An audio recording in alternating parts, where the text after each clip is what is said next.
This morning I'm going to cover the XOS1511 January-February 2016 exam paper, question 2.1. It says here, write a function header for each of the following. I'm assuming you don't have to write all of my code that I've got here. I like to write code so that I can show you guys the examples based on the code and how it actually executes. So what I've done is I've realized question 4 talks about a string, so I've made sure I've included the string include, and then I've also got the output stream, as well as using the standard namespace so that I can use ints and all of that. The question 2.1 says, write a function header for each of the following. It says the function check, which I've declared over here, check, has two parameters. So here's parameter 1, parameter 2. The first parameter should be an integer number. So there I've declared it as an integer value. And the second parameter, a double number. So there's my declaration of a double number. The function returns no value. So because it says returns no value, I instantly know it's going to be a void function, because that's what a void function does. Is it's deliberately meant to return no value. It's meant for like a display type of thing. But you can still use it for returning, but in this instance they've said return nothing. So I've created it and I've specified it. I don't know if you actually need to specify these parts because it's saying just the header, and to me this is just the function header. So yeah, and that's one would have to just revert back to the textbook and see, but like I say, for the purposes of this exercise I like to show the actual code being executed, so I fill in a lot more details, but I believe this should be the function header. The function mult, okay, which I've declared over here, okay, has two double precision numbers as parameters and returns the result of multiplying them. Okay, so I've declared double, okay, because they've said double, although the conflict is double precision. So when you hear those words, it could mean that they are either asking for a double or they're asking for a float. I call it a float. I think there's another word also that you can use, but a float is like allows you to go wild with the amount of decimal places. So this could be double or it could be float. That part is where they're making it a bit tricky because they're asking double precision. Yeah.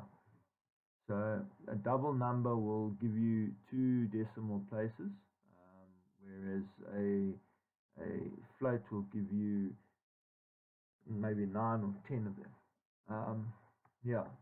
And okay, so if we ignore the small or the irritating part of double precision as parameters and returns the result of multiplying them.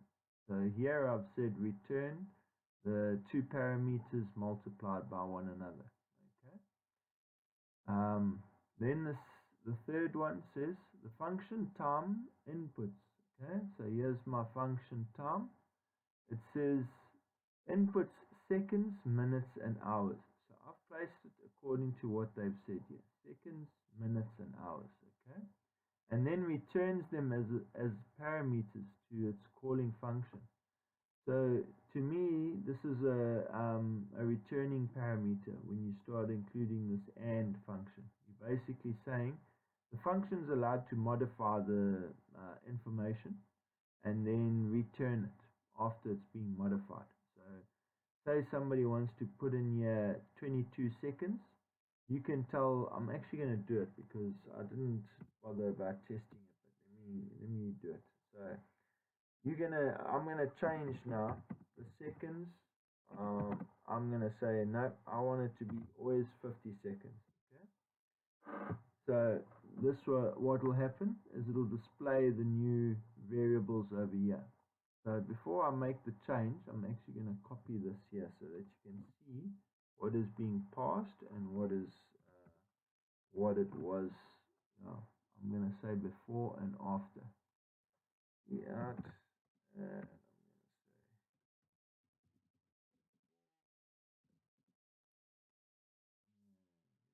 yeah. Um,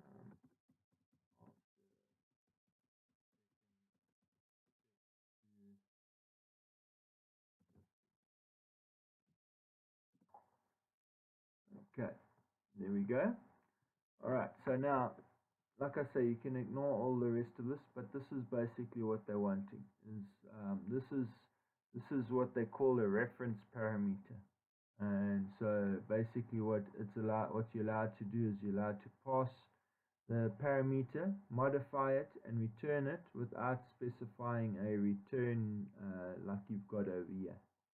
Okay, and the reason why I didn't return a 0 over here is because if you return 0, you're going to end the program. That's basically what C++ is instructed to do as soon as you return a 0. So when they say return nothing, I mean just leave it blank. Okay. Then the fourth function says here, the function countlets returns the number of occurrences of a character in a string, both provided as parameters. So I know that if I'm going to count something, I'm going to use an integer variable. So that's why I've declared int here as my function type, data type. There I've declared countlets, and then I've passed the string, which will be the first parameter, and then the character is the second parameter. And then inside here, I've said that it must create two integer variables. I want a total character. I said total character and the num, and I've set num to 0. Okay. Then I've told the t character it must measure the length of the word that's being passed. Okay. So it gives a value over here of, say, whatever 30 or 40, however many string, whatever the string is, the length of the string. Then I've said here for int I equals 0, so I'm starting at 0 like it should. And then I'm saying I less than this t char, so whatever the number of characters, total number of characters, and then I'm going to increment my I as I'm going through. And I've said that if my word is currently at this point here, it must check the word at this point, which is I. It'll say I0, which is the very first character of my string. If it equals to the character that was passed, then it must increment this num value, and the num value is the one that holds how much characters appear in that, or whatever character the person's asked to search. It holds that value over here, and then what it does is it will return the num value. Okay, so this is my main function for this exercise, just so that you can see that it's working, because I had a bit of fun playing with it.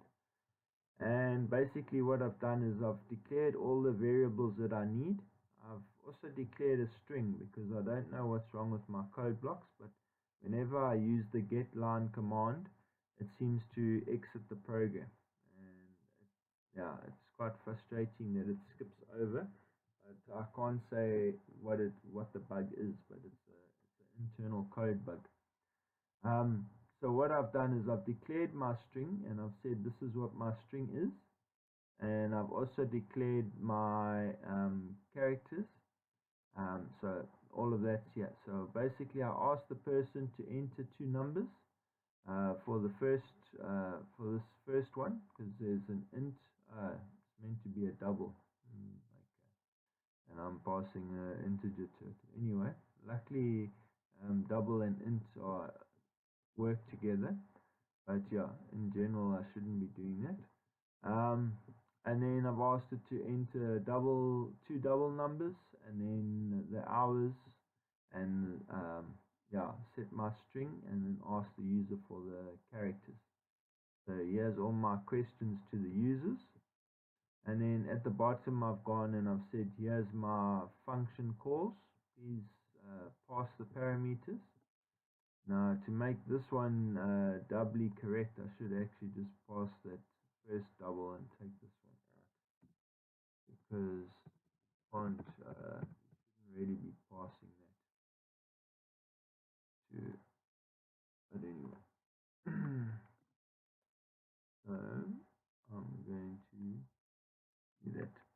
Because of a void character, you can't use it in your cout statement as the command is here. So that's why I can't include it in my cout, because once you make a function call to a void, because it doesn't return anything, or not supposed to return anything, it doesn't show. So let's go ahead and execute our commands so that you can see that this program is working. Yes, I've taken number 2 away. Okay, there we go. Alright, so I said enter 2 numbers, but I should actually just be saying enter 1 integer number. Okay, that's great. Fixing that up. Enter 1 integer number. I'm going to choose 20. Enter 2 double numbers. So if I put 30 and I'll put 5, so that you can see that it's going to calculate, and I'll put 5.2, second one. Okay, now notice here I've said enter 3 numbers for time: hours, minutes, seconds. In the function that we've got here, we're actually passing it as seconds, minutes, and hours. And you'll see my function call is doing exactly that. It's reformatting the inputs that I'm getting over here, the hours, minutes, and seconds, and it's putting it in the order, because the order matters. Whatever you declare here matters how you're passing it in the main function. Okay, so I'm going to say it's 2200 hours. I want to set it to 10 minutes, and I'm going to make it 20 seconds. Remember, I was telling you we've set it to 50. Okay, as you can see, because I've declared a sentence, I've said this is my current sentence. It wants to know what character I want to search for. One that I could identify the most looked like E, so I'm going to choose E. And then I push this E and enter, and you'll see there, okay, the results of each function call. Check, which returns nothing, which is correct. Then we've got our mults function, which does the 30.5 times 5.2. You go on the calculator, you should get that value. Okay, and then here's my function for the calling of the time. And remember, I changed my function to before, which is my 22, 10, and 20. And then after the call, I set the seconds to 50, and you can see my spacing is so bad that it hasn't shown very nicely here, but you can see it's got 50, 22, 10, 50. So, and then the number of occurrences of the letter E is 4. So if you count the number of times E appears, you'll see there's 1, there's 2, there's 3, and there's 4. Okay, thank you for watching. I hope this has been helpful and insightful, and good luck with the exam. Thanks.